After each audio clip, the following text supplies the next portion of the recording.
Welcome back. The House of Representatives voting to impeach Department of Homeland Security Secretary Alejandro Mayorkas. House Republicans announced 11 impeachment managers. Senate Majority Leader Chuck Schumer's office announced Mayorkas' impeachment trial will begin this month.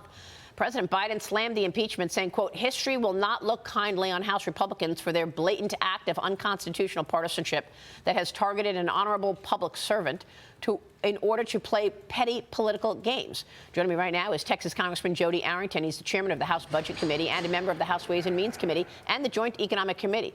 Mr. Chairman, good to see you this morning. Thanks very much for being here. You heard what the president said. It's political games. Your reaction?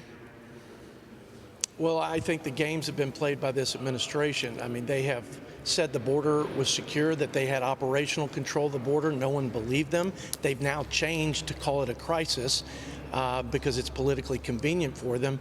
Look, what we did, Maria, to impeach Mayorkas was for the reasons that have been obvious to the American people for 3 years.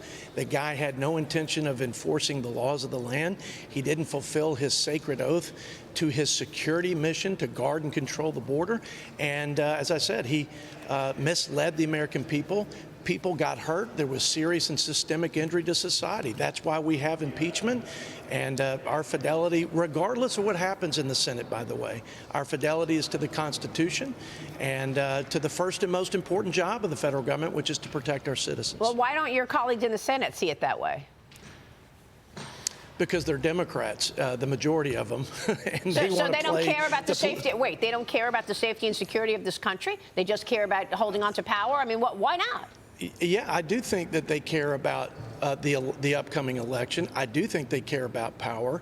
I wouldn't say they don't care about the country, but I think they're clouded by their politics. And I think in this case, if any serious and objective person in this country would see that this administration has been derelict in enforcing the laws and has had no interest or political will to actually provide for the common defense. So I don't know any other way to explain it. I hate that it's such a pejorative characterization, but I don't think they have any interest in fulfilling that commitment to removing somebody who's contributing to harm to our society, and I think immeasurable harm at this point. I mean, we are looking at the implications of this wide open border in major cities everywhere. You know, in New York, you've got illegal migrants with guns shooting at NYPD, trying to beat up NYPD officers.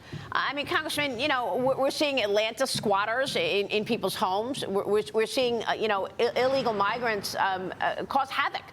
Last night, you led a group of more than 40 members of Congress filing an amicus brief supporting Texas's legal battle with the Biden administration. The Justice Department, as you know, suing Texas over a law that allows state police to arrest illegal migrants. Tell us more about this. Well, Texas passed a law to make it a criminal offense to enter into our state illegally, subject to apprehension, detention, and/or deportation. But look, Texas has done things like the razor wire fencing, the buoy barriers.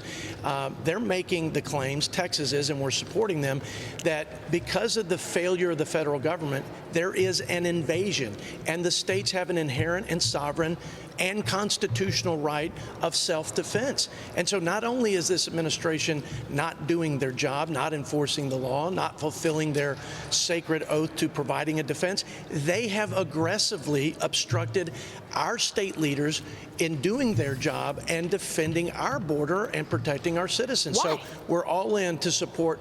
What's that? Why? I don't understand. I mean, why have an open border with 10 million illegals having come into this country on Joe Biden's watch? Why?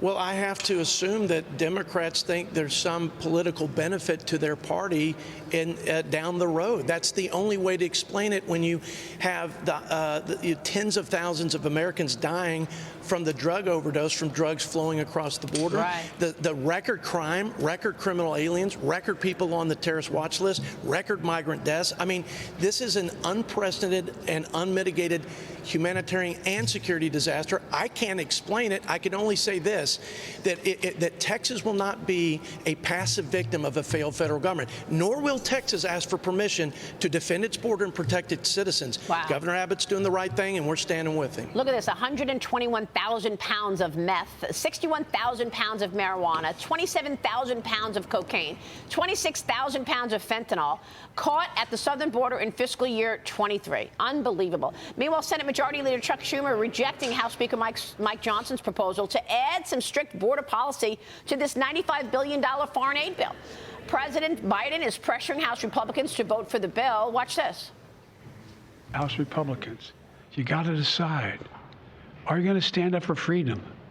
Or are you going to side with terror and tyranny? Will we stand with America or with Trump? So he's trying to mush Trump in there for some reason, Congressman. Are you standing with America or are you standing with Trump?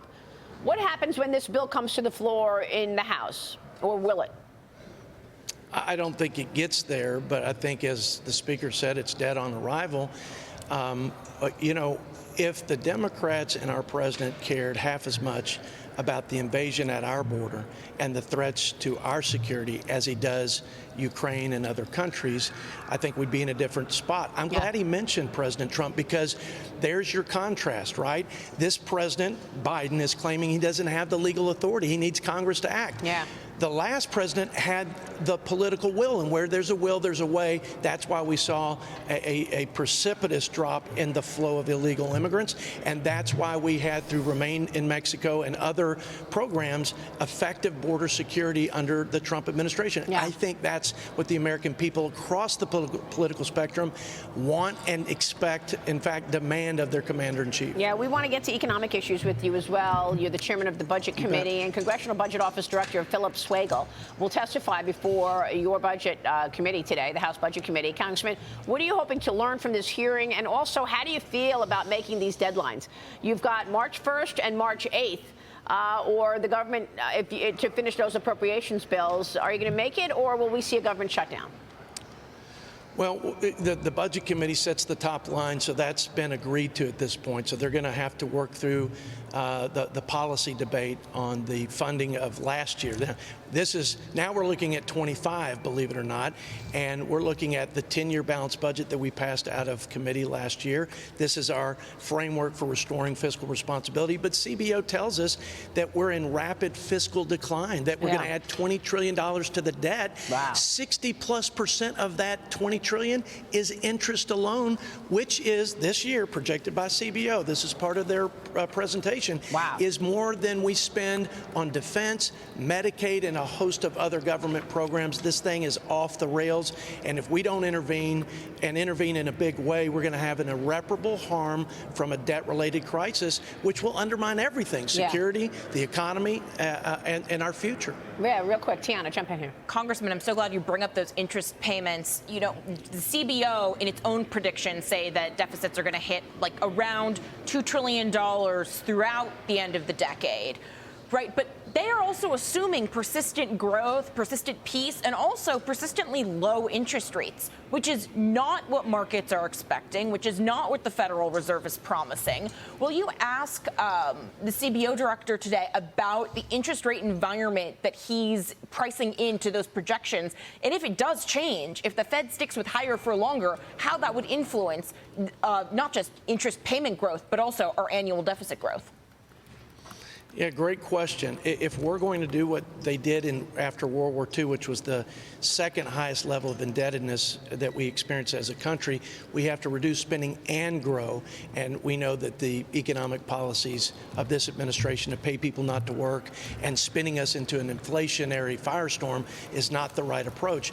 But yes, the CBO, by the way, last year got their projections on the annual deficit wrong by $1 trillion because they made rosier assumptions on economic growth. Yeah. And they made rosier assumptions on interest and the interest expensing. So that is going to be a serious line of question for today. And you're right, whether it was Fitch or Moody's or other experts and the markets, they are projecting potentially a recession, certainly sustained recession or stagnation. They're not projecting the rosier scenarios that we're hearing from CBO. Incredible. So disturbing, obviously unsustainable. Congressman, thank you. We'll be watching all of that. We appreciate Appreciate your time this morning. Thank y'all.